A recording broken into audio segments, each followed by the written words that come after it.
দেখছেন সংবাদ রাত, সাথে আছি Bipasha Chakraborty.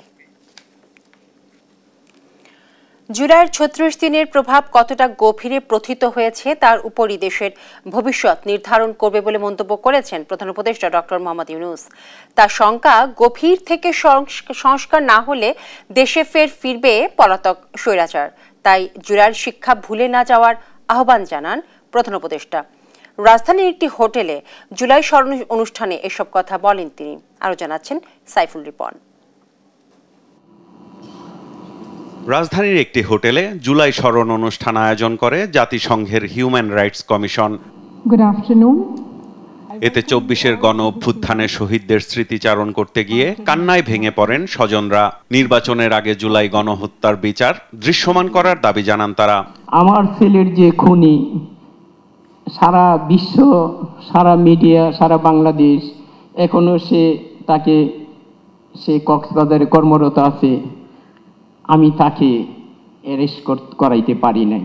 We also hope and expect that the judicial process will begin before the upcoming election so that at least we can find the path to justice that can finally start. অনুষ্ঠানে video বার্তায় জাতিসংঘের তথ্য অনুসন্ধান প্রতিবেদনের সুপারিশ বাস্তবায়নে অন্তর্বর্তী সরকারকে কার্যকর পদক্ষেপ নেওয়ার আহ্বান জানান জাতিসংঘ মানবাধিকার high commissioner Volker Turk. Bangladesh needs legal and institutional reforms, including to the security sector, so that this can never happen again. প্রধান অতিথির বক্তব্যে প্রধান উপদেষ্টা ডক্টর মোহাম্মদ ইউনূস বলেন, জুলাইয়ের শিক্ষা দেশের ভবিষ্যৎ নির্ধারণ করবে। গভীরতম পরিবর্তন যদি না করি, দেশ স্বৈরাচারের বিরুদ্ধে আজকে আমরা কথা বলছি, আবার ঘুরে ফিরে এসে চলে আসবে, এক ভঙ্গিতে না এক ভঙ্গিতে চলে আসবে। যতই আমরা আইন কানুন সামাল দিই, যতই সংস্কার করি, যে সংস্কার আমাদের দরকার সেই সংস্কার আরো গভীরের সংস্কার। এই সংস্কার গুরুত্বপূর্ণ, আমি অস্বীকার করছি না, অত্যন্ত গুরুত্বপূর্ণ। কিন্তু আমার আবেদন হচ্ছে, আমাদের জাতির ভেতরে এমন কিছু রয়ে গেছে যেটা যত শাস্তি দিই, যত কিছু দিই, ওইটা বোধহয় ওইটার বীজ বোধহয় আমাদের মধ্যে থেকে যাবে। এই বীজ থেকে আমরা কিভাবে মুক্তি পাই, এটি আজকের জানার বিষয়, আমাদের চ্যালেঞ্জের বিষয়। জুলাই পুনর্জন্মের মাস উল্লেখ করে তিনি বলেন, জুলাইয়ের শিক্ষা ভুলে যাওয়ার সব পথ বন্ধ করে দিতে হবে। এখনো সুযোগ আছে, জুলাইয়ের শিক্ষা এখনো আমাদের কাছে তাজা আছে। মাঝে মাঝে ভয় হয় এই শিক্ষা ক্ষয়ে যাবে, ভুলে যাব, আবার অতীতের মতো ভাষা রপ্ত হয়ে যাবে, আবার সেই ভাষা ব্যবহার করব, আবার সেই ব্যাখ্যা ব্যবহার করব। সেই দিকে যাতে আমাদের যেতে না হয় আর কোনোদিন, এই পথ একেবারে বন্ধ করে দেওয়া, এই পথের কোনো ঠিকানা আমরা যাব না, আমাদের নতুন পথ রচনা হবে, সেই পথের দিকে আমরা যাব, সেই আমাদের কমিটমেন্ট। জাতিসংঘ মানবাধিকার কমিশনের তথ্য অনুসন্ধান ও সুপারিশের জন্য সংস্থাটিকে ধন্যবাদও জানান প্রধান উপদেষ্টা। On behalf of the people of Bangladesh, I thank the United Nations. Saiful Ripon, দেশ টিভি, ঢাকা। গেল ১৫-১৬ বছরে গণতন্ত্র এবং মানুষের অধিকার ধ্বংস করে একদলীয় শাসন প্রতিষ্ঠা করা হয়েছে। তাই জনগণের প্রতিনিধিত্বমূলক সরকার এখন সময়ের দাবি বলে মন্তব্য করেছেন বিএনপির মহাসচিব মির্জা ফখরুল ইসলাম আলমগীর। আর ন্যায় বিচার প্রতিষ্ঠিত হলে অপরাধীরা কেউই পার পাবে না বলে মন্তব্য করেন জামায়াতের আমির ডক্টর শফিকুর রহমান। আরো জানাচ্ছেন নাইম আফসান। রাজধানীর একটি হোটেলে বাংলাদেশের মানবাধিকার লঙ্ঘন ও বিচারহীনতা সংস্কৃতি নিয়ে জাতিসংঘে প্রকাশিত তথ্য অনুসন্ধানের প্রতিবেদনের আলোকে এক স্মরণ অনুষ্ঠানের আয়োজন করা হয়। আলোচনায় উঠে আসে জুলাই মাসের বিক্ষোভে ক্ষমতার অপব্যবহার, বিচারহীনতা ও গণতন্ত্রের সংকটের চিহ্ন। এই অনুষ্ঠানে বক্তব্য রাখেন বিভিন্ন রাজনৈতিক ও নাগরিক সমাজের প্রতিনিধিরা। এ সময় গত ১৫-১৬ বছরে গণতন্ত্র ও মানুষের অধিকার ধ্বংস করে একদলীয় শাসন প্রতিষ্ঠা করা হয়েছে বলে মন্তব্য করে জনগণের প্রতিনিধিত্বমূলক সরকার প্রতিষ্ঠার দাবি জানান বিএনপির মহাসচিব মির্জা ফখরুল ইসলাম আলমগীর। আমরাও চাই যে অতি দ্রুত এই হত্যার বিচার হোক, সংস্কারগুলো যেগুলো খুব জরুরি দরকার সেগুলো অতি দ্রুত হোক। কিন্তু একটা জিনিস আমাদের সকলের বোধহয় মনে রাখা প্রয়োজন, জনগণের প্রতিনিধিত্ব সম্পন্ন সরকার, এটা বোধহয় খুব জরুরি দরকার। আর 2009 সালে পিলখানা হত্যাকাণ্ড থেকে শুরু করে 2024 সালের জুলাই পর্যন্ত যে অপরাধ সংঘটিত হয়েছে সেই ইতিহাস যেন হারিয়ে না যায়, এই আশা ব্যক্ত রাখেন জামাত আমির ডাক্তার শফিকুর রহমান। 15.5 বছর জাতির উপরে অত্যাচারের যে স্টিম রুলার চলেছে, এর দ্বারা অনেকেই ভিক্টিমাইজড হয়েছে। জুলাইটা ছিল তার শেষ পরিণতি। শুরুটা ছিল কার্যত 2009 সালের 25 এবং 26 ফেব্রুয়ারি। মানবতা বিরোধী অপরাধে দেশে বিদেশে যারা জড়িত সবাইকে বিচারের আওতায় আনার দাবি জানান এনসিবি সদস্য সচিব আক্তার হোসেন। এখনো পর্যন্ত আওয়ামী লীগের মানবতা বিরোধী অপরাধের সঙ্গে যুক্ত ছিল তাদের অনেকে হয়তো দেশে বিভিন্ন জায়গায় তারা লুকিয়ে রয়েছেন, তাদেরকে গ্রেফতার করা এবং যারা বিদেশে আছেন তাদেরকে দেশে নিয়ে এসে বিচারের মুখোমুখি করার একটা পদ্ধতি সরকারকে অবশ্যই অনুসন্ধান করতে হবে। জুলাই হত্যার স্মরণে এই অনুষ্ঠান বাংলাদেশের মানবাধিকার পরিস্থিতি নিয়ে আন্তর্জাতিক অঙ্গনে আলোচনার নতুন দ্বার উন্মোচন করেছে। জবাবদিহিতামূলক প্রশাসন ও স্বচ্ছ বিচার ব্যবস্থা ছাড়া সুষ্ঠু বিচার সম্ভব নয়, এই বার্তাই যেন উঠে এসেছে আলোচনার প্রতিটি পরতে। ইমপ্লিমেন্ট করার জন্য নাইম আফসান, দেশ টিভি, ঢাকা। ক্যাপিটাল মার্কেট বলে কোনো মার্কেট এখন আর দেশে নেই। যারা বিনিয়োগ করছে তারা বেশি ঝুঁকি নিচ্ছে বলে মন্তব্য করেছেন বিএনপি স্থায়ী কমিটির সদস্য আমির খসরু মাহমুদ চৌধুরী। তিনি বলেন, আগামীতে বিএনপি ক্ষমতায় এলে ক্যাপিটাল মার্কেট পুনরুজ্জীবিত হবে। সকালে ঢাকা বিশ্ববিদ্যালয় centre for policy analysis and reform অনুষ্ঠানে এক সেমিনারে তিনি এই কথা বলেন। বাংলাদেশে debt is not a problem. You have to have a transparent debt regime in the country. এবং আরেকটা বিষয় হচ্ছে এখানে ডেটের উপর নির্ভর করে কোন দেশের ডেভেলপমেন্ট প্রক্রিয়া চলতে পারে না। আপনাকে এখানে ইকুইটি এবং অন্যান্য যে ক্যাপিটাল প্রোডাক্ট গুলো আছে ক্যাপিটাল মার্কেটে, এই প্রোডাক্ট গুলোকে আপনাকে নিয়ে আসতে হবে। বাংলাদেশ, আপনার দেশটাও কিন্তু গভর্নমেন্টও কিন্তু ভালো বন্ড ইস্যু করতে পারত যদি ইকোনমিক ফাউন্ডেশন আমরা প্রপারলি করতে পারতাম।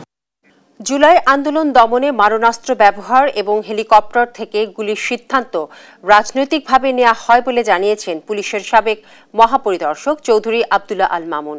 মঙ্গলবার আদালতে নিজের দেয়া জবানবন্দিতে তিনি এই তথ্য জানান। এছাড়াও তিনি জানান, আন্দোলন দমনে মারণাস্ত্র ব্যবহার অতি উৎসাহী ছিলেন ঢাকা মেট্রোপলিটন পুলিশের সাবেক কমিশনার হাবিবুর রহমান হাবিব এবং ঢাকা মহানগর পুলিশের গোয়েন্দা শাখার সাবেক প্রধান মোহাম্মদ হারুনুর রশিদ।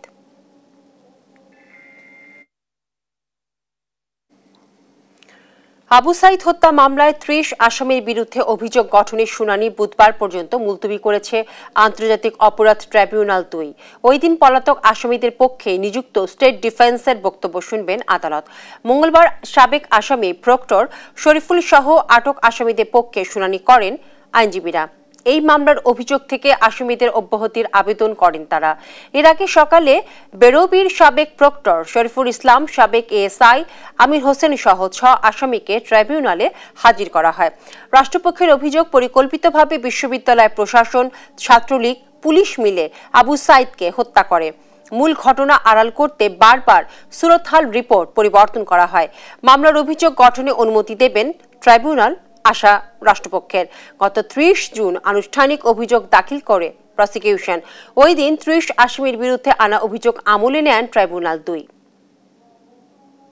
তদন্তকারী কর্মকর্তা থরো ইনভেস্টিগেশন করেছেন, ইনভেস্টিগেশন করার পর রিপোর্ট দাখিল করেছেন। সেই ইনভেস্টিগেশনের রিপোর্টের উপর ভিত্তি করে আমরা ফর্মাল চার্জ দাখিল করেছি। আমাদের ভিডিও ফুটেজ আছে, সিসি ক্যামেরা আছে, সিডিআর আছে, আমাদের কাছে যথেষ্ট ডকুমেন্ট আছে। কোনো স্কোপ ছিল না একজন কনস্টেবলের পক্ষে একটি রাষ্ট্রের দিদেন প্রাইম মিনিস্টার অথবা আইজিপি অথবা স্বরাষ্ট্রমন্ত্রী অথবা এই ওবায়দুল কাদেরের মতো অন্য একজন মন্ত্রী তার সাথে যোগাযোগ করার, যেহেতু তার কোনো স্কোপ ছিল না এবং এই বিষয়ে প্রসিকিউশন যে ফর্মাল চার্জ দাখিল করেছেন সেই ফর্মাল চার্জে ডাইরেক্ট কোনো প্রুফ নাই। এখন থেকে আর কাউকেই প্রতীকী মূল্যে জমি লিজ দেওয়া হবে না বলে জানিয়েছেন অর্থ উপদেষ্টা ডক্টর সালেউদ্দিন আহমেদ। দুপুরে সচিবালয়ে সরকারি ক্রয় সংক্রান্ত উপদেষ্টা পরিষদ কমিটির বৈঠক শেষে সাংবাদিকদের সঙ্গে আলাপকালে তিনি এই কথা জানান। তিনি বলেন, সরকার সার এবং এলএনজি কিনে স্থিতিশীল সরবরাহ নিশ্চিত করতে চায়। স্পট মার্কেট থেকে এক কার্গো এলএনজি কেনার সিদ্ধান্ত নেওয়া হয় বৈঠকে। যুক্তরাষ্ট্রের সঙ্গে বাণিজ্য ঘাটতি কমিয়ে আনতে একটি প্যাকেজ প্রস্তাবনা নিয়ে বাণিজ্য উপদেষ্টার নেতৃত্বে একটি প্রতিনিধি দল যুক্তরাষ্ট্রে গেছেন, জানিয়ে উপদেষ্টা বলেন, দুই দেশের আলোচনার মাধ্যমে ভালো ফলাফল আসবে। জলিল টেক্সটাইল মিলের জমিটা যেটা নিতে চাচ্ছে সেটা আমরা প্রপোজ করেছি যে আমরা ওই যে প্রতীকী মূল্যে দেব না, এখন থেকে প্রতীকী মূল্যটা অ্যাভয়েড করব। যারাই নিতে চায় অর্থ দিয়ে নেবে, কারণ প্রতীকী মূল্য দিলে যারা নিয়ে যায় তারাও ঠিক এটাকে ইউটিলাইজ করা। আর যেখানে 10 একরের জমি দরকার, প্রতীকী মূল্য হলো আমার 100 একর লাগবে, তো এটা আমরা বলেছি দেবো, যাদেরকে দেওয়ার বলছে ওদের থেকে প্রপোজাল আসুক, যেটা সে আপনার ফিক্স করা হয়েছে ওরা দেবে। মাইলস্টোন স্কুল অ্যান্ড কলেজ ক্যাম্পাসে বিমান বিধ্বস্তে অকালে ঝরে গেছে কিছু তাজা প্রাণ। জীবন্ত দগ্ধ এসব ফুলকলিরা আর কোনো দিনই ফিরবে না। এই ক্ষত নিয়েই সহপাঠীরা রোববার থেকে ক্লাসে ফিরবে। এমন শোক নিয়েই পথ চলা, বেঁচে থাকা যেন মৃত্যুরই আরেক নাম, এমনটাই বলছেন শিক্ষার্থী এবং অভিভাবকরা। তাদের শারীরিক এবং মানসিক পুনর্বাসনে কাজ করছে স্কুল ও বিমান বাহিনী কর্তৃপক্ষ। চালু করা হয়েছে বিশেষ মেডিকেল এবং কাউন্সেলিং ক্যাম্প। প্রয়োজন অনুযায়ী সেবা চলবে, জানান সহকারী বিমান বাহিনী প্রধান এয়ার ভাইস মার্শাল রুশাদ দিন আসাদ।